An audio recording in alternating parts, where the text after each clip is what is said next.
তো বন্ধুরা দেখো, এখানে পায়েস বসিয়েছি, এখানে কুমড়ো আর ফুলকপি ভাজা, এখানে লাল শাক ভাজা, এখানে বেগুন ভাজা। আর এখানে বন্ধুরা এই গেঞ্জিটা আমি দিয়েছি ওকে, পরে কেমন লাগছে? হ্যাপি বার্থডে সোনা। থ্যাংক ইউ মা। তো কেমন লাগছে অবশ্যই বলো কিন্তু ওকে। থ্যাংক ইউ বলো। Happy birthday. তো দেখো এখানে স্যালাড কেটে রেখেছে মা, আর এখানে 5 রকমের যে ভাজা হয়ে গেছে ছেলের জন্য, স্যালাডটাও রেডি হয়ে গেছে।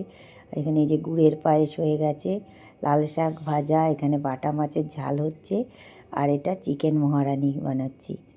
তো দেখো সব দিয়ে আমার ছেলের জন্য আমি সাজিয়ে দিয়েছি, ছোট্টখাট্টো একটু আয়োজন করেছি। যাই হোক, তোমাদের যদি ভালো লাগে একটু লাইক কমেন্ট শেয়ার করে পাশে থেকো।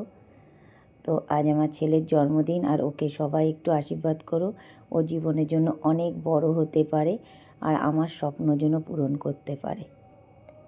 এইটুকুই তোমরা সবাই ওকে আশীর্বাদ করো, আর তোমাদের কাছে এইটুকুই আমার চাওয়া, যে আমার ছেলেটা যেন জীবনে কিছু করতে পারে, জীবনে একটু দাঁড়াতে পারে।